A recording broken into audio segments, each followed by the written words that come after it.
Hello everyone, myself Manorama Chaudhary स्वागत करती हूँ आपके अपने YouTube channel chemistry by Manorama पे। लास्ट क्लास हमारी हुई थी ideal solution and non ideal solution. आज हम डिस्कस करेंगे कॉलिगेटिव प्रॉपर्टी। कॉलिगेटिव प्रॉपर्टी होती क्या है? तो देखिए, ये सॉल्यूशन जब बनता है तो सॉल्यूशन के लिए solute plus solvent two gives solution. ये हम लोगों ने क्लियर कर लिया है, लास्ट क्लास के अंदर ये डिस्कस कर चुके हैं सॉल्यूशन क्या होता है, क्या क्या इसकी प्रॉपर्टीज होती है। देखिए, कहने का मतलब है ये सॉल्यूशन जो है हमने डिस्कस किया था, ये दो तरह का होता है। एक डाइल्यूट सॉल्यूशन होता है और एक कॉन्सेंट्रेटेड सॉल्यूशन होता है। क्लियर है? तो डाइल्यूट सॉल्यूशन किसको बोला था? जिसके अंदर सोल्यूट कम हो, सॉल्वेंट की क्वांटिटी ज्यादा हो। सेकेंड है कॉन्सेंट्रेटेड सॉल्यूशन, उसको बोला जिसके अंदर सोल्यूट की मात्रा तो या सोल्यूट की क्वांटिटी ज्यादा हो और सॉल्वेंट की क्वांटिटी कंपेरेटिवली सोल्यूट के क्या हो, कम हो।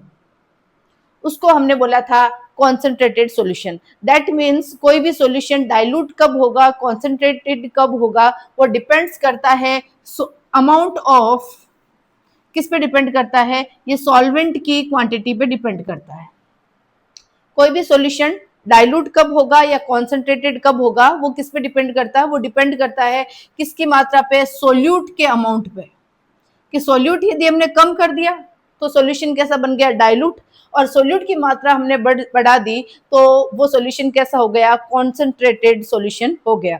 तो जो कॉलिगेटिव प्रॉपर्टी है, कॉलिगेटिव प्रॉपर्टी भी यही कहती है कि ये किस, कॉलिगेटिव प्रॉपर्टी भी यही एक्सप्लेन करती है कि ये सॉल्यूशन के अंदर सोल्यूट की मात्रा पे डिपेंड करेगी। किसकी मात्रा पे डिपेंड करेगी? किसकी क्वांटिटी पे डिपेंड करेगी? सोल्यूट की क्वांटिटी पे डिपेंड करेगी कि मतलब सोल्यूट कितना डाला है, कितना ऐड किया है, उस चीज पे डिपेंड करेगी। दैट मीन्स इसको ये मतलब नहीं है कि सोल्यूट का नेचर कैसा है, सोल्यूट की साइज कैसी है। मतलब ये नेचर और साइज से इंडिपेंडेंट होता है, नेचर और साइज। इन दोनों से इसको कोई लेना देना नहीं होता है। ये सिर्फ किसकी बात करता है? ये इसके अमाउंट की बात करता है कि कितना अमाउंट, या फिर हम बोल सकते हैं क्वांटिटी। ये बहुत इंपॉर्टेंट क्वेश्चन है कि आपको पहले कॉलिगेटिव प्रॉपर्टी का मीनिंग पता होना चाहिए। कॉलिगेटिव प्रॉपर्टी मींस सोल्यूट की मात्रा पर डिपेंड करता है, सोल्यूट के नेचर या उसके साइज पे डिपेंड नहीं करेगा। क्लियर है यहां तक? कॉलिगेटिव प्रॉपर्टी की, कॉलिगेटिव प्रॉपर्टीज की डेफिनेशन क्या होगी? Colligative property any homogeneous solution, solution कैसा होना चाहिए? होमोजीनियस होना चाहिए। Are those which only depends on the quantity of solute, जो सोल्यूट की क्वांटिटी पे, सोल्यूट की अमाउंट पे, सोल्यूट की मात्रा पे जो डिपेंड करता है उसको क्या बोला जाता है? उसको कॉलिगेटिव प्रॉपर्टी बोला जाता है। दैट मीन्स यहाँ पे वेरी वेरी इंपॉर्टेंट है, यहां से ऑब्जेक्टिव बनता है, इसका बिल्कुल खास ख्याल रखिएगा, समझिएगा। The nature of solute does not affected any colligative property. कहने का मतलब है किसी भी सोल्यूट का जो नेचर है, या फिर हम बोल सकते हैं nature and size of solute does not affected any colligative property. किसी भी सोल्यूट का जो नेचर और उसकी साइज कॉलिगेटिव प्रॉपर्टी को अफेक्ट नहीं करता है। लेकिन यहाँ पे आपको एक समझने लायक चीज है कि द नेचर ऑफ सॉल्वेंट, हम वहां पे किसकी बात कर रहे थे? सोल्यूट की।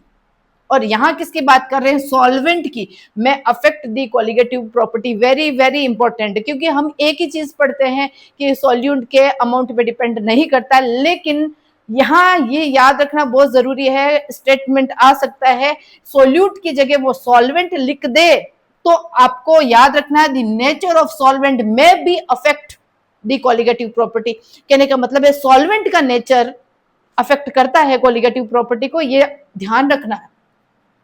लेकिन सोल्यूट का नेचर या साइज कॉलिगेटिव प्रॉपर्टी को अफेक्ट नहीं करता है।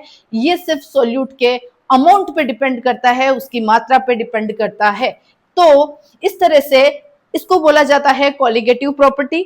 ये कॉलिगेटिव प्रॉपर्टी है वो चार टाइप्स की आती है। इस कॉलिगेटिव प्रॉपर्टी को कई बार कॉलिगेटिव प्रॉपर्टी नाम ना देकर कई बार इसको बोल सकते हैं molecular properties. Molecular properties, molecular property बोलो या फिर कॉलिगेटिव प्रॉपर्टी बोलो, एक ही मीनिंग है। तो पहले जो क्वेश्चंस होते, पहले जो पेपर होता था उसके अंदर कॉलिगेटिव प्रॉपर्टी देते थे। आजकल जो क्वेश्चंस बन रहे हैं तो उसको एक कॉलिगेटिव प्रॉपर्टी को मॉलिक्यूलर प्रॉपर्टी भी बोला जाता है, तो क्वेश्चन मॉलिक्यूलर प्रॉपर्टी दे देता है। तो आपको ध्यान रखना है कि कॉलिगेटिव प्रॉपर्टी और मॉलिक्यूलर प्रॉपर्टी एक ही चीज होती है। Boiling point of solvent, first है elevation of boiling point of solvent, osmotic pressure. Colligative property है, ये 4 तरह की होती है और चारों को आपको ध्यान रखना है कि एलिवेशन मतलब बढ़ना, डिप्रेशन मतलब घटना, ठीक है। तो यहां पे सबसे इंपॉर्टेंट चीज क्या है कि कॉलिगेटिव प्रॉपर्टी के अंदर ये 4 जो है वो कॉलिगेटिव प्रॉपर्टी होती है। फर्स्ट है elevation of boiling point of solvent. किससे कंपैरिजन करेंगे हम?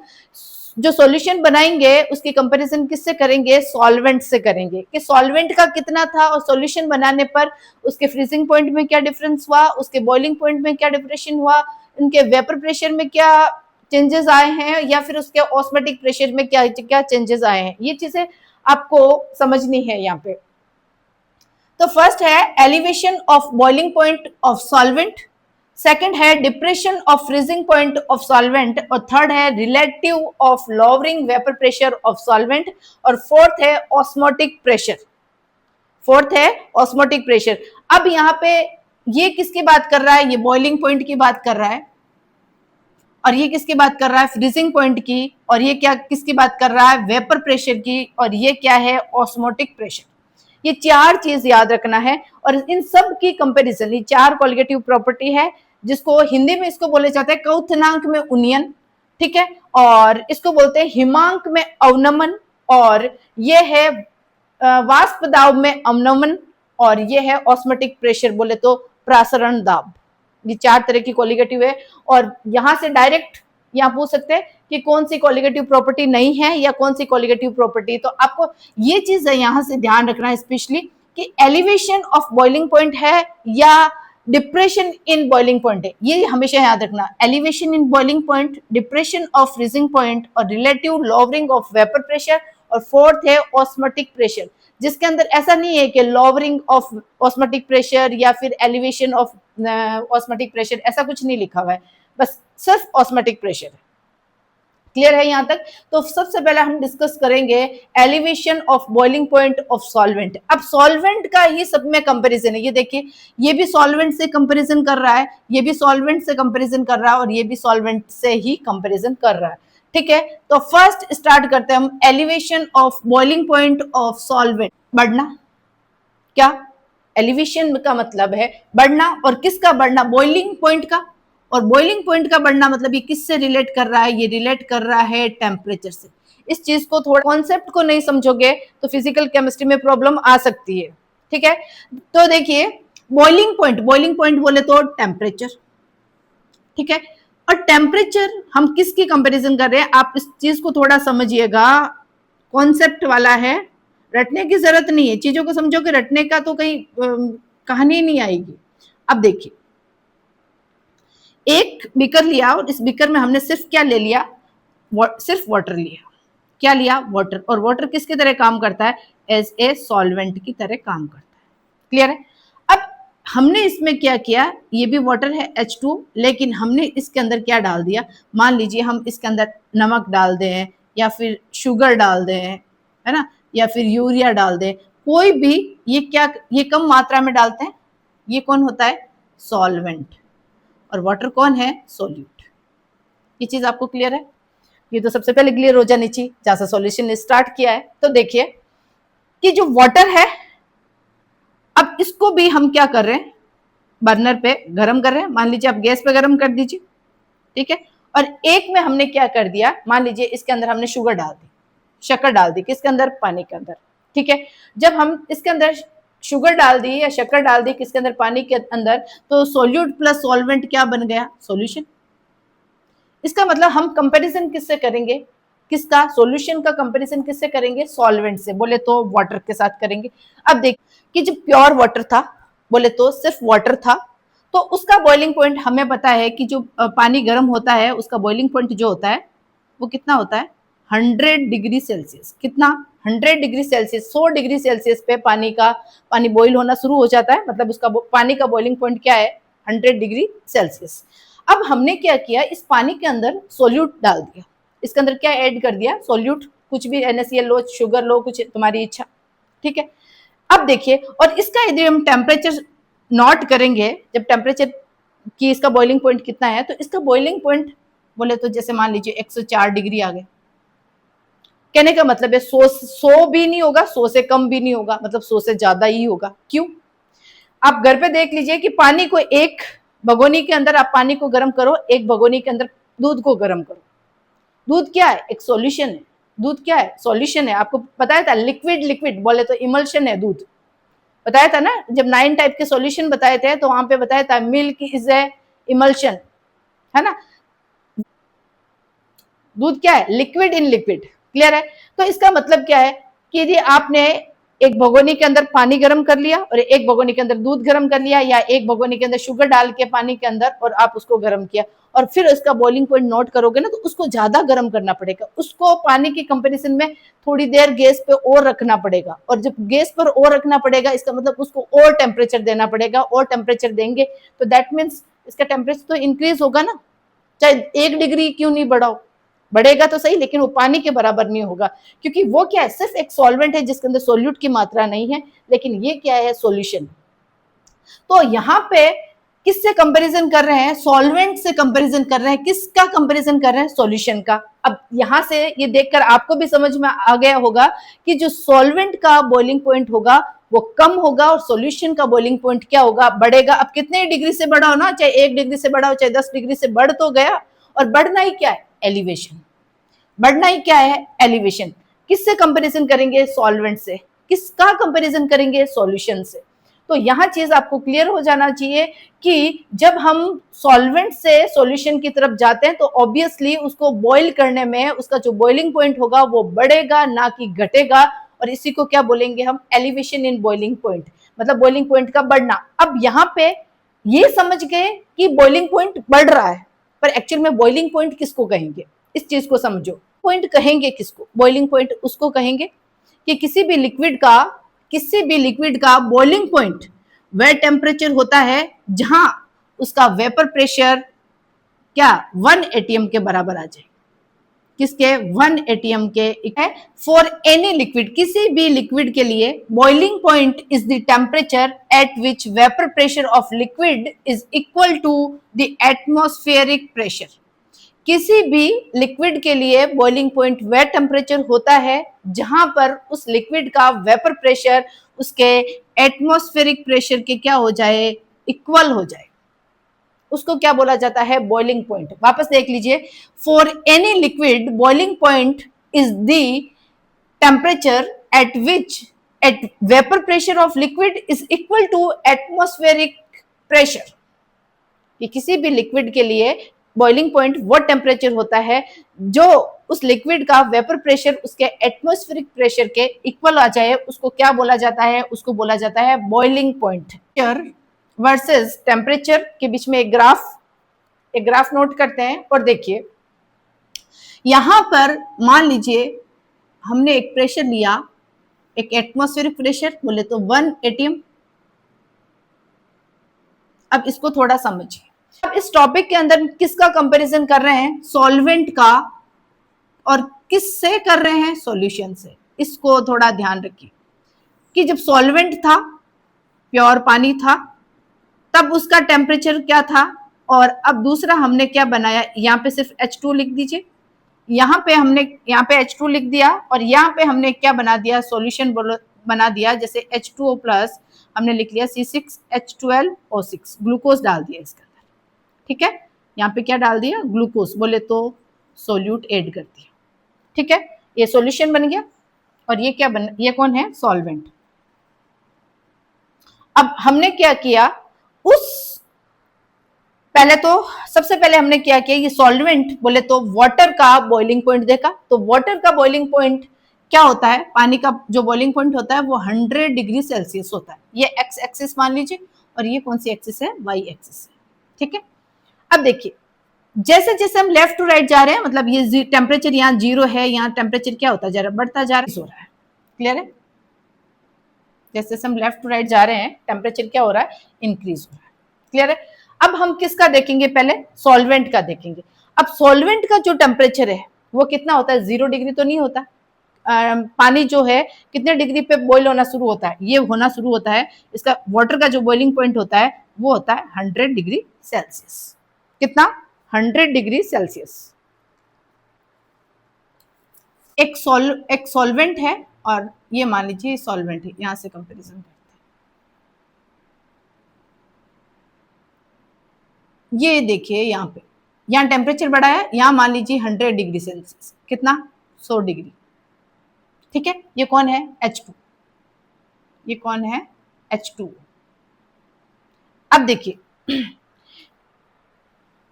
ये है सॉल्वेंट, सॉल्वेंट बोले तो H2, यहां से देख लीजिए, यहां से कर लीजिए, क्लियर है। अब देखिए कि कोई सॉल्वेंट है और सॉल्वेंट एक लिक्विड है, और लिक्विड का या पानी का जो बॉइलिंग पॉइंट वो टेम्परेचर है जहां पे, ये टेम्परेचर है जहां पर उसका वेपर प्रेशर जो है वो किसके इक्वल हो गया, 1 atm के इक्वल हो गया। किसके इक्वल हो गया, ये 1 atm। कि सॉल्वेंट का जो बॉइलिंग पॉइंट वह टेम्परेचर है जहां उसका वेपर प्रेशर उसके 1 atm के इक्वल हो गया, दैट मीन्स ये H2O का क्या है, बॉइलिंग पॉइंट है। तो देखो जो प्योर चीज होती है ना, चाहे वेपर प्रेशर प्योर हो, चाहे बॉइलिंग पॉइंट प्योर हो, चाहे फ्रीजिंग पॉइंट हो, उसके ऊपर नॉट आएगा, बोले 0 आया था ना, नॉट बोलते हैं उसको। तो यदि ऐसा लिखा हुआ है ना, इसका मतलब प्योर है। तो हमें पता है कि पानी का ही लिया, हम तो सिर्फ किसका ले रहे हैं, सॉल्वेंट का ले रहे हैं ना, सॉल्वेंट प्योर है, सॉल्यूशन इम्प्योर होता है। तो यहाँ पे क्या ले रहे, बॉइलिंग पॉइंट, ये T0B कर दिया। अब हमने क्या कर दिया, ये तो हमने सॉल्वेंट का जो टेम्परेचर देख लिया और इसका वेपर प्रेशर 1 atm के यहाँ पे इक्वल आया है। अब देखिए सेकंड हमने किसका कंपैरिजन कर रहे हैं, सॉल्यूशन से। किससे कंपैरिजन कर रहे हैं, सॉल्वेंट का सॉल्यूशन से कंपैरिजन कर रहे हैं। तो यहाँ टेम्परेचर क्या होगा, थोड़ा बढ़ेगा।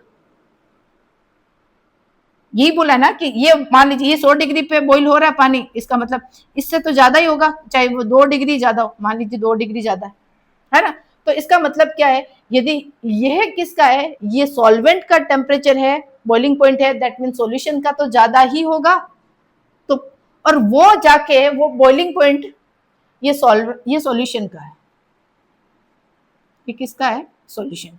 तो सॉल्यूशन का बॉइलिंग पॉइंट वो टेम्परेचर है जहां पर उसकी वेपर प्रेशर क्या है, उसके 1 atm के इक्वल हो रही है। इसका मतलब यहाँ पे भी इसका टेम्परेचर बढ़ा है तो इसका वेपर प्रेशर भी कितना बढ़ गया, इतना बढ़ा कि वो 1 atm के इक्वल हो गया। इसका मतलब सॉल्वेंट के लिए भी हमने उतना टेम्परेचर बढ़ाया जहां इसकी वेपर प्रेशर क्या है, 1 atm के इक्वल आई, और सॉल्यूशन का भी टेम्परेचर इतना बढ़ाया कि उसका वेपर प्रेशर जो है उसके 1 atm के इक्वल आ जाए। तो आ गए, यहाँ देखो 1 atm पे यहाँ पे क्रॉस कर दिया, इसको काट दिया, इसका मतलब यहाँ आया। तो इसका जो सॉल्यूशन का बॉइलिंग पॉइंट होगा वो कुछ यहाँ आएगा, और इसको हम लिखेंगे, ये क्या है, प्योर थोड़ी है, सॉल्यूशन कभी प्योर नहीं होता, दैट मीन्स इसके टेम्परेचर को लिखेंगे TB। क्या लिखेंगे, TB। अब ये सॉल्वेंट का है,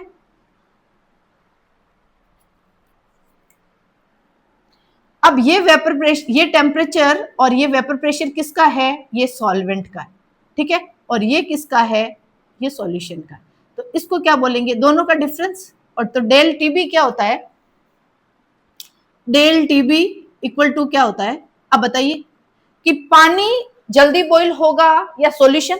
ऑब्वियसली सॉल्यूशन को टाइम लगेगा, उसको ज्यादा टेम्परेचर देना पड़ेगा। देखिए टेम्परेचर लेफ्ट टू राइट बढ़ता जा रहा है, इसका मतलब ज्यादा टेम्परेचर किसका है, सॉल्यूशन का है, बिल्कुल सॉल्यूशन का।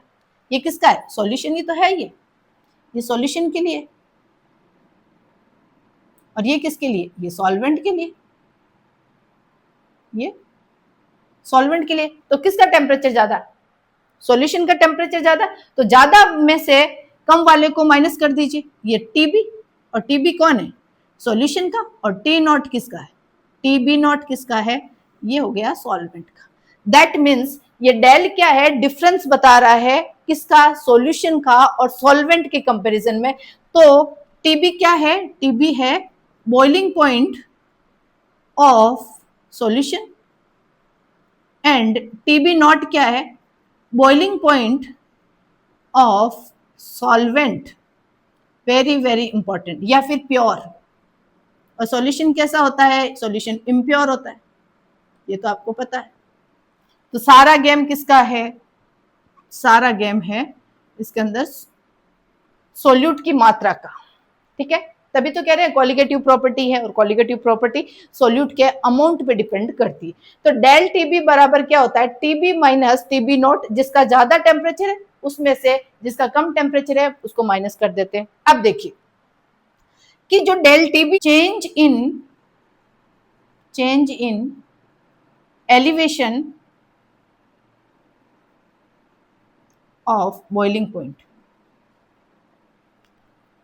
ये डेल टीबी कहने का मतलब कितना चेंज आया है किसके अंदर, उस सॉल्यूट, उस सॉल्वेंट और उस सॉल्यूशन का जो डिफरेंस है वही क्या है, एलिवेशन। एलिवेशन मतलब बढ़ा, बिल्कुल बढ़ रहा है। सॉल्यूशन का टेम्परेचर ज्यादा, इसका मतलब आपने जब प्योर से इम्प्योर की तरफ गए तो सॉल्यूशन का टेम्परेचर बढ़ा, इसी को क्या बोलेंगे, एलिवेशन इन बॉइलिंग पॉइंट है। अब देखिए ये जो एलिवेशन इन बॉइलिंग पॉइंट है, तो जो कॉलिगेटिव प्रॉपर्टी है वो ये कह रहा है कि चेंज इन जो बॉइलिंग पॉइंट है वो किस पे डिपेंड कर रहा है, किस पे डिपेंड कर रहा है, कॉन्सेंट्रेशन पे डिपेंड कर रहा है ना, किस पे डिपेंड कर रहा है, कॉन्सेंट्रेशन पे डिपेंड कर रहा है। Very very important. कहने का मतलब है अब हमने सॉल्यूशन कैसा बना दिया, कॉन्सेंट्रेटेड, बोले तो उसके अंदर सोल्यूट ऐड कर दिया उस सॉल्वेंट के अंदर, और सोल्यूट को जैसे जैसे मात्रा बढ़ाते जा रहे हैं वैसे वैसे वो सॉल्यूशन कैसा होता जा रहा है, कॉन्सेंट्रेटेड होता जा रहा है। इसका मतलब उसके नंबर ऑफ सोल्यूट बढ़ते जा रहे हैं। दैट मीन्स जो एलिवेशन इन बॉइलिंग पॉइंट है वो कॉन्सेंट्रेशन के डायरेक्टली प्रोपोर्शनल है। ओके, अब यहाँ कॉन्सेंट्रेशन की टर्म क्या लेंगे, यहाँ कॉन्सेंट्रेशन की टर्म लेंगे मोलेलिटी। क्या लेते हैं, मोलेलिटी। Very very important. अब मोलेलिटी को ही क्यों लेते हैं, देखिए मोलेलिटी को इसलिए लिया जाता है कि मोलेलिटी जो होती है वो टेम्परेचर से अफेक्ट नहीं होती, does not affected by temperature, affected by temperature. इसको समझिए। देखिए मोल फ्रैक्शन भी क्या है, मोल फ्रैक्शन भी वेट परसेंटेज है, वो भी टेम्परेचर से अफेक्ट नहीं होता है। लेकिन एनसीईआरटी के अंदर हमें मोलेलिटी लिए तो हम नया फॉर्मूला क्रिएट नहीं करेंगे, जैसे एनसीईआरटी में दे रखा है, जैसे सिस्टम के अंदर जैसे साइंटिस्ट ने स्टडी की थी, उन्होंने हो सकता है कि मोलेलिटी का जो रिजल्ट है वो मोल फ्रैक्शन से अच्छा आया होगा। तो हमें यहाँ पे किसका डिस्कशन करना है, मोलेलिटी से। दैट मीन्स डेल टीबी क्या होता है, डेल टीबी या कॉन्सेंट्रेशन की टर्म क्या ले रहे हैं, मोलेलिटी, और मोलेलिटी को किससे रिप्रेजेंट करते हैं, स्मॉल एम से। क्लियर है, तो हम यहाँ लिख सकते हैं स्मॉल एम। क्लियर है, ये हो गया।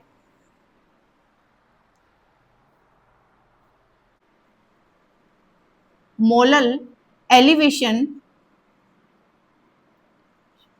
कांस्टेंट,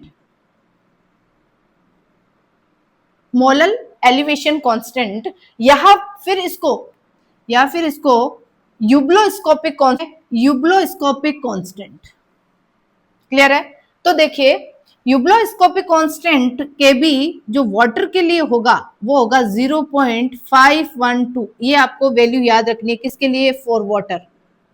और पानी के अलावा यदि वो क्वेश्चन न्यूमेरिकल क्वेश्चन देगा कि भी सॉल्वेंट उसने चेंज कर दिया है तो वो यूब्लोस्कोपिक कांस्टेंट की वैल्यू देगा।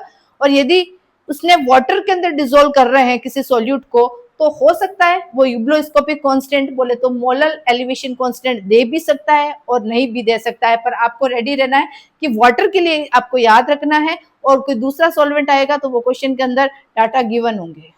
क्लियर है, अब देखिए अब मोलेलिटी क्या होती है, मोलेलिटी क्या होती है, given mass upon molecular mass of solvent.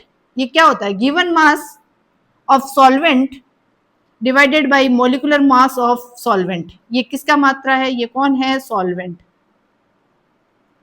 Into 1000, और यहां पे क्या लिखेंगे, यहां पे लिखेंगे वॉल्यूम ऑफ सॉल्वेंट, और यहां पे क्या लिखेंगे, मास ऑफ सॉल्वेंट इन ग्राम, किसके अंदर, ग्राम के अंदर, या फिर यहाँ पे किलोग्राम ले रहे हैं तो हम ऐसे लिख सकते हैं कि given mass upon molecular mass into 1000, sorry, यदि हम किलोग्राम यहाँ ग्राम में लिया तो 1000 से इंटू करेंगे, और यदि हमने किलोग्राम में लिया, सॉल्वेंट किस में ले लिया, किलोग्राम के अंदर ले लिया, तो हम 1000 से नहीं करेंगे। ये दोनों फॉर्मूले, किलोग्राम में दे दिया तो कुछ नहीं रखना है, और यदि ग्राम में दिया है तो इसका मतलब ग्राम को किलोग्राम में कन्वर्ट करने के लिए फिर क्या करेंगे, यहाँ पे 1000 से मल्टीप्लिकेशन करेंगे। क्लियर है, तो ये होती है मोलेलिटी। तो इसको ध्यान रखना है कि इसको बोलते हैं, केबी को क्या बोलते हैं, मोलल एलिवेशन कांस्टेंट या यूब्लोस्कोपिक कांस्टेंट। यूब्लोस्कोपिक कांस्टेंट ये बॉइलिंग पॉइंट के लिए काम आता है, और केबी बोले तो वाटर के लिए आपको यूब्लोस्कोपिक कांस्टेंट की वैल्यू याद रखनी है 0.512। मोलेलिटी का फॉर्मूला क्या होता है, मोलेलिटी का यूनिट क्या होती है, देखिए मोलेलिटी का फॉर्मूला है ग्राम अपॉन मोलिकुलर मास, और ये कौन चीज है, ये कौन है, ये मोल है, ये कौन है, मोल है।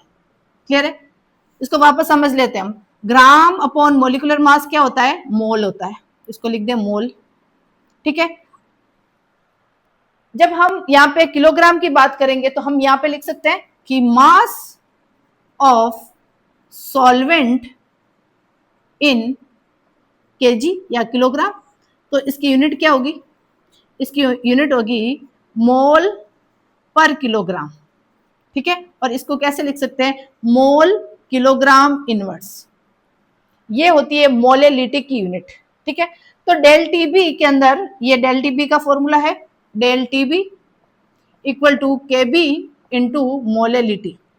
ठीक है, मोलेलिटी की तो हमें यूनिट पता है कि मोलेलिटी की यूनिट जो होती है वो होती है मोल kilogram inverse.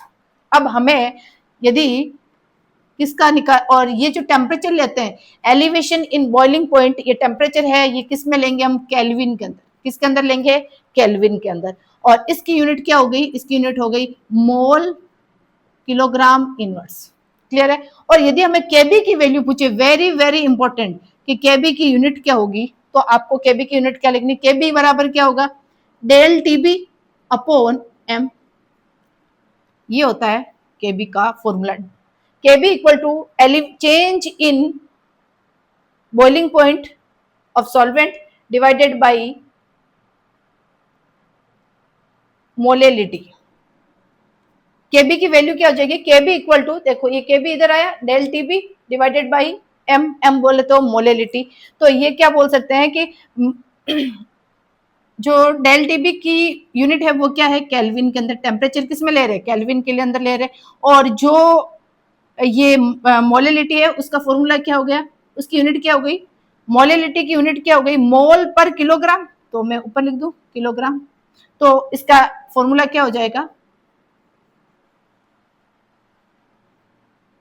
Kelvin kilogram mole inverse, क्या हो जाएगा, वेरी वेरी इंपॉर्टेंट, कि केबी का जो फॉर्मूला होगा वो होगा केल्विन, जो टेम्परेचर डेल टीबी का, डेल टीबी किस में ले रहे हैं, केल्विन में। ओके, मोल का यूनिट क्या है, मोल, मोल पर किलोग्राम, हमने मोल लिख दिया तो किलोग्राम ऊपर चला गया, क्योंकि डिवाइड में ना तो ऊपर ही जाएगा, तो ये हो गया केल्विन किलोग्राम, और ये ऊपर जाएगा तो मोल इनवर्स, या फिर इसको ऐसे भी लिख सकते, ये लिखा हुआ है, ये फॉर्मूला भी ऐसे भी आ सकता है, और इसको इन्वर्स करके ऊपर लाके तो ऊपर लाएंगे तो इन्वर्स हो जाएगा, तो केल्विन किलोग्राम मोल इनवर्स। तो पानी के लिए क्या बोलेंगे कि केबी, वाटर के लिए क्या हो जाएगा, वाटर के लिए हो जाएगा 0.512, और इसकी यूनिट क्या हो जाएगी, kelvin kilogram mole inverse, very very important, ये है यूब्लोस्कोपिक कांस्टेंट की वैल्यू।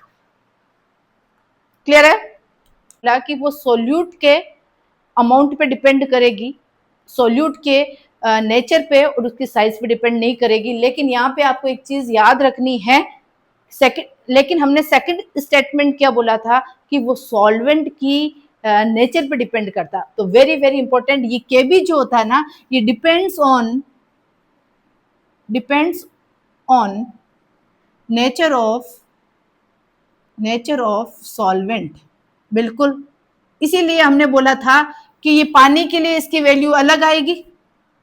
क्या बोला था कि पानी के लिए आपको, वाटर के लिए केबी की वैल्यू आपको 0.512 केल्विन किलोग्राम मोल इनवर्स रखनी है। लेकिन इसके साथ में हमने ये बोला था कि यदि पानी नहीं दिया, वहां सॉल्वेंट वाटर नहीं दिया और कोई दूसरा सॉल्वेंट दिया, तो केबी की वैल्यू क्या होगी, चेंज होगी। दैट मीन्स केबी किस पे डिपेंड करेगा, केबी डिपेंड कर रहा है नेचर ऑफ सॉल्वेंट पे। किस पे डिपेंड कर रहा है, नेचर ऑफ सॉल्वेंट पे। वेरी वेरी इंपॉर्टेंट, ये स्टेटमेंट की फॉर्म में आ सकता है।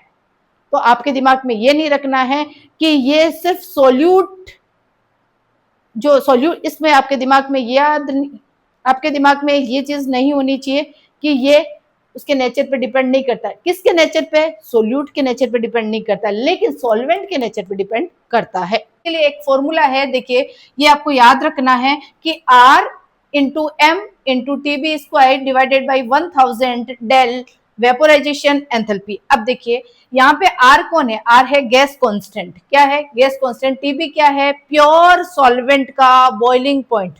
टीबी क्या है, बॉइलिंग पॉइंट ऑफ सॉल्वेंट या फिर प्योर सॉल्वेंट बोल सकते हैं। एम क्या है, मॉलिक्यूलर मास है, किसका, सॉल्वेंट का। जो सॉल्वेंट आपने यूज किया उसी के नेचर पे डिपेंड कर रहा है, दैट मीन्स उसके मॉलिक्यूलर मास पे डिपेंड कर रहा है। ठीक है, और ये डेल एच ई वेपोराइजेशन क्या लिखा, change in enthalpy of vaporisation. तो ये चीज आपको याद रखना है, ये फॉर्मूला याद रखना है। यहां से क्वेश्चन बहुत कम आते हैं, लेकिन केबी का यहां से फॉर्मूला पूछा जाता है। ये फॉर्मूला पूछा जा सकता है। क्वेश्चंस तो देखो, क्वेश्चन आ भी सकते हैं, ऐसा तो नहीं कह सकते हैं, लेकिन एनसीईआरटी के अंदर इतना इसके ऊपर अभी तक हमने क्वेश्चन नहीं देखा है, बस इसका फॉर्मूला जरूर देखा है कि एग्जाम के अंदर इसका फॉर्मूला आता है। तो आज हमने पूरा कंप्लीट कर लिया है elevation in boiling point of solvent. तो हमेशा कंपैरिजन सोल्यूट की किससे, हमेशा कंपैरिजन सॉल्वेंट की सॉल्यूशन से करेंगे, और सॉल्यूशन का टेम्परेचर ज्यादा होगा, टेम्परेचर ज्यादा होगा तो उसका बॉइलिंग पॉइंट भी क्या होगा, ज्यादा आएगा, और वही है एलिवेशन इन बॉइलिंग पॉइंट। तो ये आज अपना ये कंप्लीट हो गया, और नेक्स्ट हम स्टार्ट करेंगे डिप्रेशन इन फ्रीजिंग पॉइंट।